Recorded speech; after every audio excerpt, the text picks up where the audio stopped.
The biggest risk of the AI revolution isn't losing your job, it's actually losing your focus. Because here's the truth.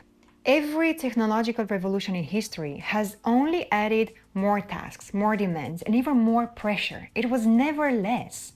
And if women don't learn how to work with their own biology, we are heading straight into a new epidemic of burnout. And I can already foresee that in a few years from now, we will see a new epidemic, especially among women. All right, before we dive into it, let's zoom out a little bit and go into the Industrial Revolution, where it all began, where machines multiplied our physical tasks. One worker could suddenly produce what 10 workers once did, right? Productivity skyrocketed, but so did the pressure to keep up with the machines. And then the internet revolution came, and computers and the internet only multiplied the mental tasks. Information became infinite, and with it, came a lot of emails, endless tabs, constant notifications, and our workdays expanded. Our brains were asked to process even more than they were designed to. And then came social media. So suddenly, not only our work, but also our attention became a commodity. Our ability to focus had to suffer because we are constantly bombarded with notification pings, endless scrolls, and we have all of these dopamine-driven distractions. And as someone who has been in the space of social media and content creation, I've seen it changing because 3 or 4 years ago, we were talking about how to grab the attention in the first 5 seconds. It was always the 5 second hook. And nowadays, few years later, we talk about how to grab the attention in the first 2 to 3 seconds. So it's clear that our attention span has decreased. And the more content we are exposed to, the lower the attention span. So after social media, now we enter a new revolution, the AI revolution. And most people assume that AI will only lighten the load, right? We can just automate things. We have ChatGPT for everything. If everything becomes a lot easier, the tasks are no longer our tasks. We use AI to do it. But we are not going to be in a position where we can just rest because history doesn't support this assumption, right? Every past revolution gave us more capacity, but it also raised the expectation. AI doesn't erase your to-do list. It just expands it. It creates a different way to approach your work. Because if you no longer have to do the manual work, you're now expected to oversee the work, to direct, to manage more projects than you've managed before. So you have all of these AI automations and agents doing the work, the labor work for you, the actual tasks. But you as a human, you need to direct the work, you need to direct the agents. So instead of having one report, you'll have to review 5 of them. Instead of one client campaign, you'll run 4. Instead of one channel of communication, be it that you're an entrepreneur or a creator, you will have to now master all of them. So your role now shifts from doing to directing.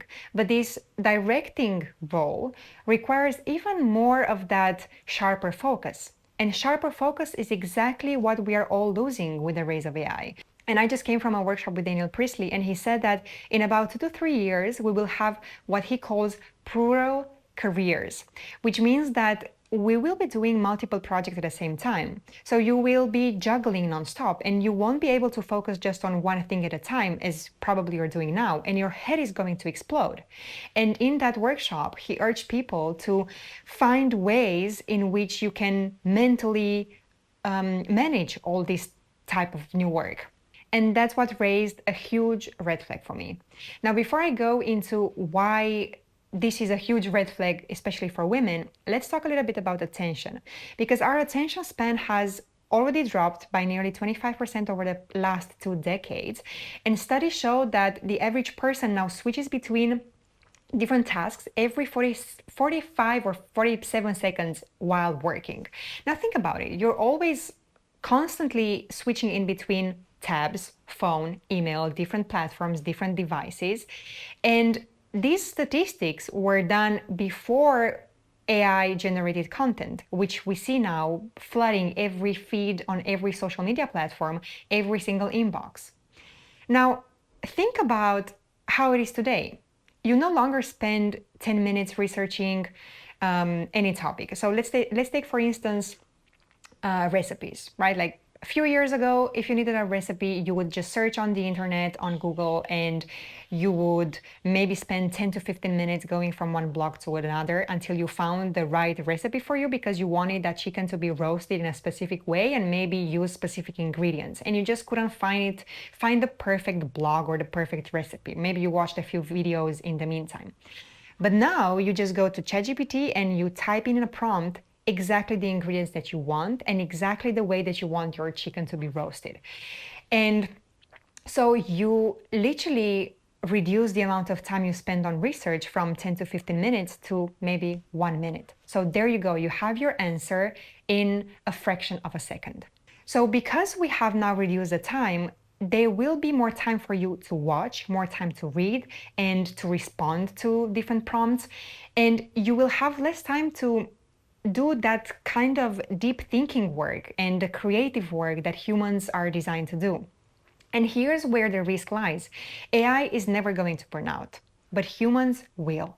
And for women, this challenge is even greater because as women, we already carry that dual weight of professional work and also the unpaid labor we have to do at home, running households, managing the emotional load, motherhood, caring for others. But then we've got even an extra layer to that. We have our biology, right? So the modern workplace was designed on the 24-hour rhythm, the circadian rhythm, that truly matches the hormonal cycle of men, where we have testosterone levels rising in the morning, driving focus, energy, motivation, and then dips at night, which is a perfect time for rest and repair. But women don't run on this system. We run on the 28-day cycle, which is what we call the infradian rhythm. So our energy, our hormones, even our brain structure change week by week. Yet the world still expects us, and we expect of ourselves, to perform as if we are on repeat every single day. So if we look at some statistics, we see that fertility rates worldwide have been declining over decades.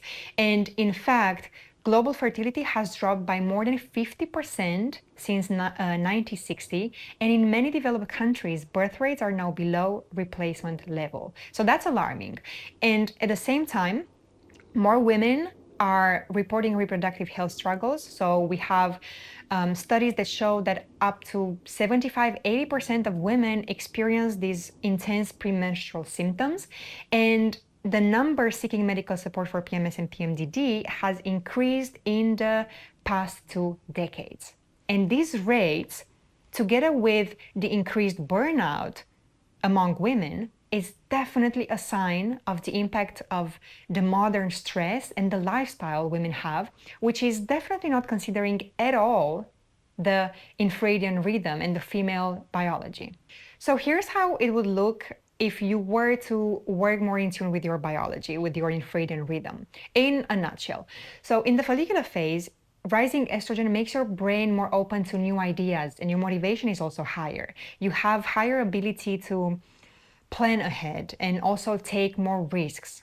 Around ovulation, estrogen peaks, testosterone also rises slightly. And so your communication skills, your confidence, your social energy, they're at their best. Then we've got a luteal phase where progesterone steps in. And this is a hormone that is going to make you more detail-oriented, more reflective, more attuned to what feels safe and aligned. But you're also a lot more sensitive to stress. So if you overload yourself that week, the premenstrual week, and the symptoms you're going to feel during that week are going to be really, really intense. Then we've got also the menstruation time. So during your bleed, your hormone levels actually reset. So they go to a baseline level, which is a great time for restoration and repairment of your body, really to prepare for the next cycle. Now imagine ignoring all of this while stepping into this era of AI, right? We are already running and we are operating like machines, like men. We are linear, never changing, where output is on command. But our very foundations as women, as females, operates on an entirely different rhythm. It operates on fluctuation and variation. This is why women burn out faster when they're under pressure. It's not because we are weaker, but because we are asked by the system and by the expectations of others and of ourselves to deny our own design. But there's an opportunity for you because AI is definitely here to stay. It's not a trend anymore. It's going through mass adoption. And if you're in your 30s, just like me, and which means that you will probably be working for another 20, 30 years of your life. That also means that you will be menstruating. You're going to be in your fertile years for another 20 years or so. That means you have 2 decades to put in practice this rhythm and really get more in tune with your biology, to learn how to work with your body instead of fighting against it. Because when you align your work with your cycle, you don't just survive this pace, the fast pace of our life, and believe me, it's gonna get even more accelerated. You also learn as an individual when to accelerate, when to go fast, and when is that time to actually recover so that you can go more for longer and more, just in a more sustainable way. Because you learn when your brain is wired for innovation and when it is wired for things like refinement and detail.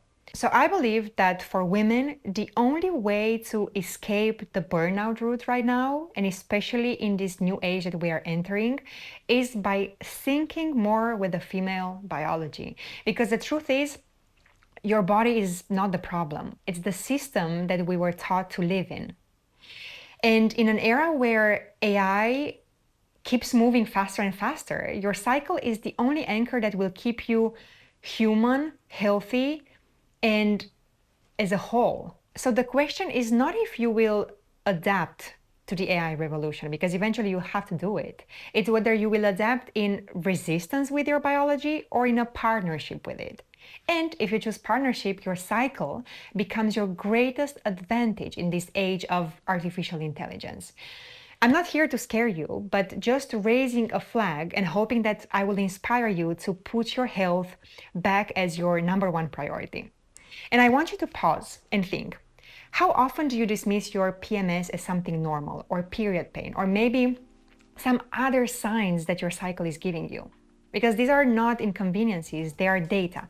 And the sooner you learn how to work with this data, the more resilient you're going to become in the face of everything else life throws at you. Let me know in the comments what you used to consider normal and you realize that it's actually not normal. And don't forget to subscribe to get more insights into how to use your biology to your own advantage. Sending love, till next time.